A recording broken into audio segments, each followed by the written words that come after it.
Hello, it's the old silly moustache here, and welcome to my workshop.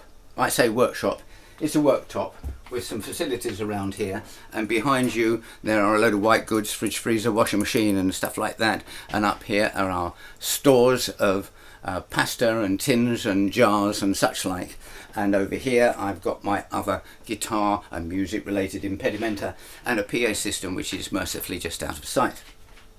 So all that over here we've also got our winter onion stores and potatoes building up over there.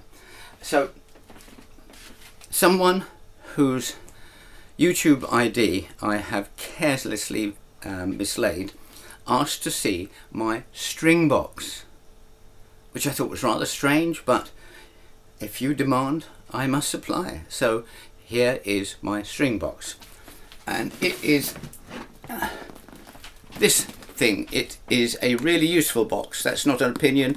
It is an opinion actually, but it's a trade name as well. So we'll look inside. Now I should say something about this first of all.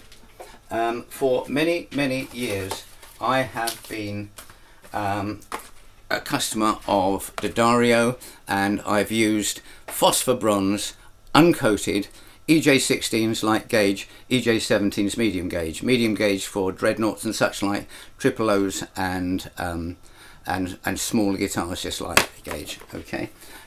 I also used occasionally some Martins, MA540s, MA550s, and I like a nickel bronze by D'Addario on my archtop guitars, mandolin and resonators. There we are. But for reasons that I no longer remember, something convinced me to try D'Addario XS. These are coated strings. I don't like coated strings. I don't need coated strings. But I tried a set. First ones went on in October 2023, and they're on a guitar right behind me, and they're still looking fine. They're sounding fine. So whilst I don't have that acid chemistry or anything like that the coated strings needs, I find that these are very nice strings. They're also enormously expensive. So what I did is I looked in my string box and my considerable collection of uncoated strings, and I thought, well, I'm probably not going to use them anymore. So I put them up for sale on a British guitar forum, and they all sold very quickly.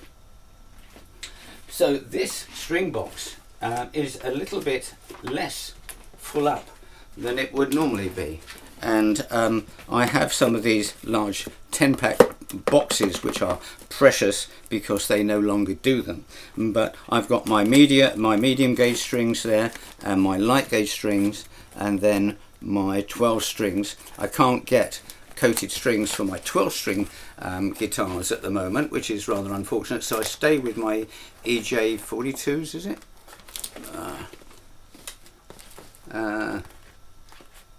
EJ37s and Martin M190s for my 12 strings, and then nickels for my Rezos, etc, etc, etc. So I've got my little pads there, and that's what my string box looks like. Okay, a couple of other things to mention. It really helps to keep your strings, even if they're wraps and everything like that, as dry, low humidity and secure as possible. So I have these spattered about my house so I can check what the RH is, and these have been proved very consistent and very accurate. So I got some smaller ones by the same company, Thermopro, these ones, and they're pretty much useless. But I'll keep one in here just as a rough guide. It says 65%, which probably means 45%. There we go.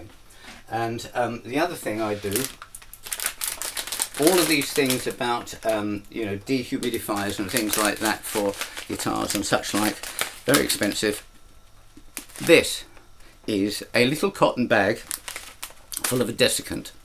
When that desiccant is orange, it's very dry and can absorb moisture. When it has absorbed a lot of moisture, it goes translucent. So you take them out, stick them in the microwave for 5 minutes, wait for them to dry out a little bit and stick them back, and they start the job. That's what the packaging looks like. It says Control, Kontrol, and I buy them off Amazon or eBay or whatever's available at the time. And that has been my solution for the string box and my guitar cases. I'll get this out of the way now. So that's the string bit, the string box. That's what it looks like. I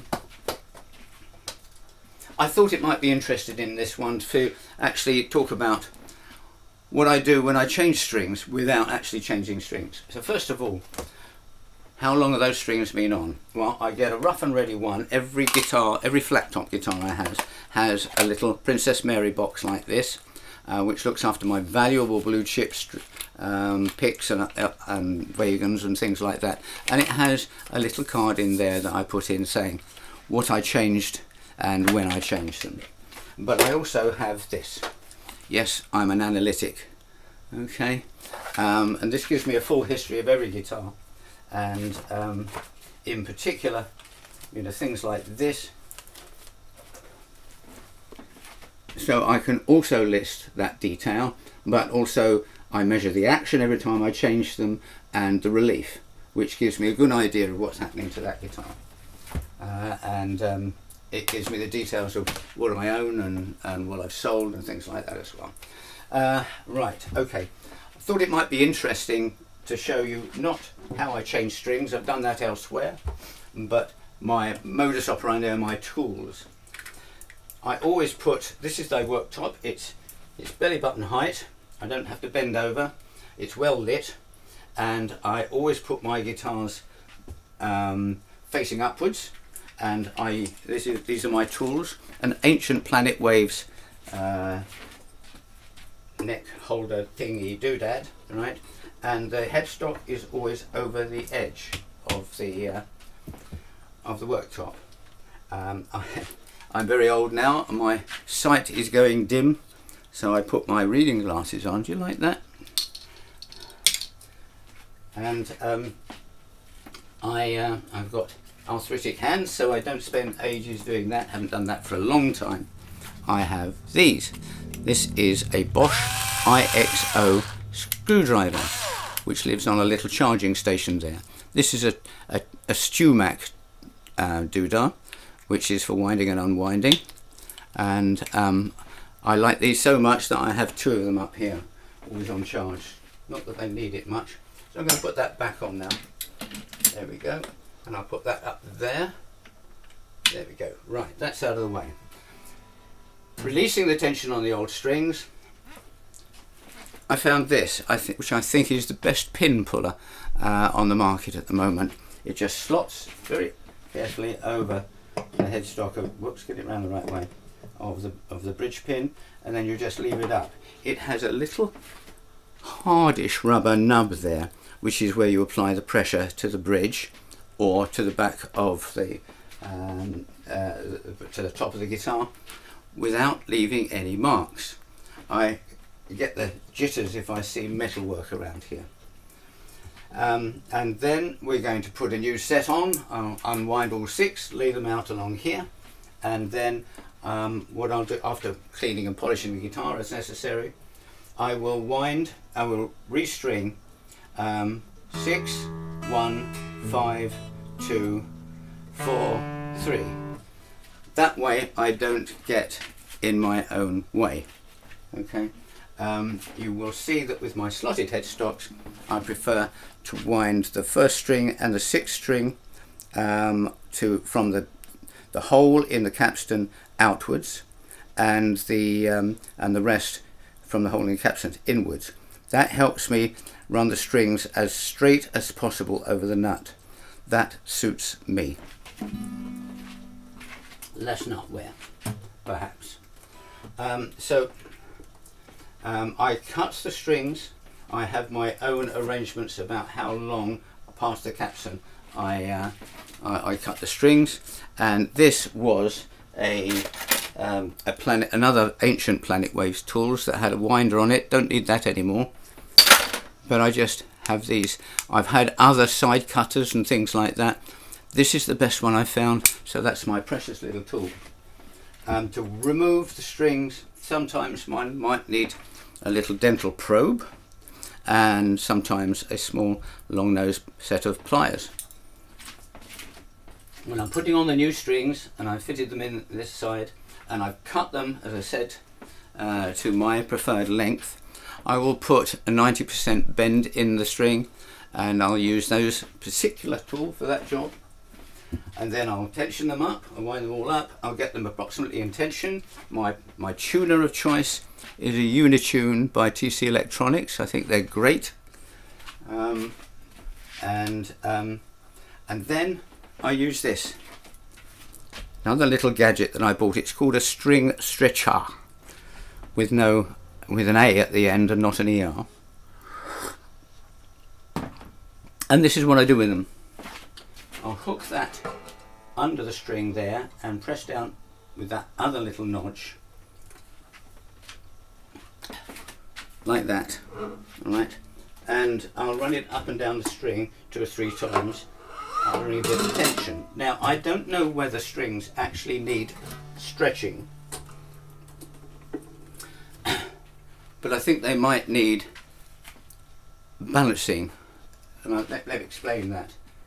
There's got to be a tension between the capstan of the tuner and the nut, obviously between the nut and the saddle, but also the saddle and the bridge plate. So putting a little bit of extra tension, you can do it just by pulling and things like that. Surely that should equalize those tensions and stop the guitar going out of tune, or the strings. Guitars don't go out of tune, strings do. Okay, so that's my other little gadget.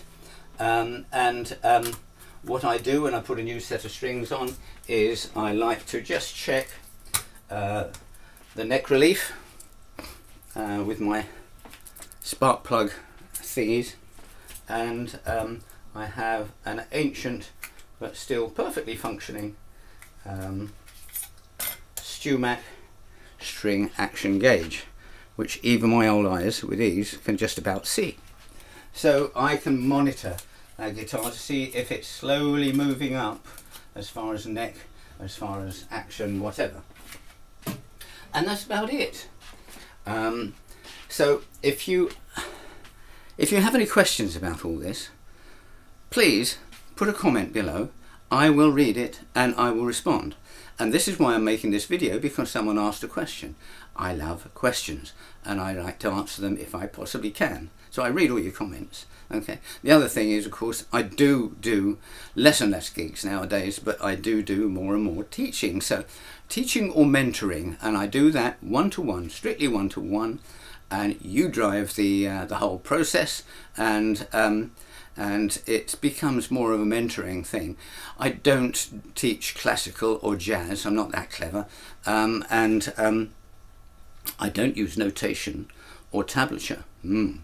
I see what you're doing, and I act a little bit like a producer, and I say, well, touch of this, touch of that. I find that there's a lot of things I can help perfectly good guitarists with. We all get into bad habits and things like that every so often. If I can help, contact me. My email address will be below. If you have been, thanks very much for watching. Bye.